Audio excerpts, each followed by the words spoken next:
In this video, we're going to take a closer look at how CYP3A interacts with different types of drugs and how that can affect patient safety. CYP3A is a diligent enzyme at work in the liver and gut, helping the body process and clear medications, but its job can be influenced, even overwhelmed, depending on what other substances are around. Let's explore the 3 key roles drugs can play around CYP3A as substrates, inhibitors, and inducers. First up, substrates. These are drugs that rely on CYP3A4 to be metabolized. They line up in CYP3A's processing station, waiting their turn. Common CYP3A substrates include midazolam, amlodipine and felodipine, simvastatin and atorvastatin, tacrolimus, fentanyl and oxycodone.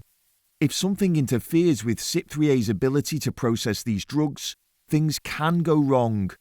Next, let's look at inhibitors. These drugs block or slow down CYP3A activity. It's like putting roadblocks in front of CYP3A's workflow. The result? Drugs get metabolized more slowly, and their levels in the body can rise dangerously. Strong CYP3A4 inhibitors include clarithromycin, ketoconazole, ritonavir. Combining simvastatin with clarithromycin can raise statin levels significantly, increasing the risk of muscle toxicity. Then we have inducers, drugs that speed up CYP3A's activity. Think of them as turning up the dial on CYP3A's processing power.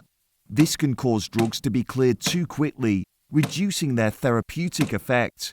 Common inducers include carbamazepine, phenytoin, rifampicin, St. John's wort. For instance, giving midazolam with rifampicin can lead to lower sedation due to rapid clearance. But there's one more category worth mentioning: CYP3A boosting. In some situations, CYP3A inhibition is used deliberately to improve drug exposure. Some medicines are broken down by CYP3A so quickly that it's hard to keep enough of the drug in the body to work properly. In these situations, doctors may give another medicine that slows CYP3A down so the main drug stays active for longer. An example of this is ritonavir. It's a strong CYP3A inhibitor that's often paired with antivirals such as lopinavir for HIV or nirmatrelvir in Paxlovid for COVID-19 to slow their breakdown, extend their half-life, and boost their effectiveness. This approach needs careful dosing and monitoring because slowing CYP3A can also affect how other medicines are broken down. So whether CYP3A is being slowed down, sped up, or boosted, it's important to know how these changes affect drug levels. CYP3A inducers typically impact the efficacy of co-administered drugs. They speed up metabolism, potentially reducing how well the drug works. In contrast, CYP3A inhibitors slow metabolism and are more likely to impact safety, increasing the risk of side effects. Because of this, CYP3A inhibition is often considered clinically more important than induction, particularly when patient harm is a concern. When reviewing a patient's medicines, ask, is this drug metabolized by CYP3A?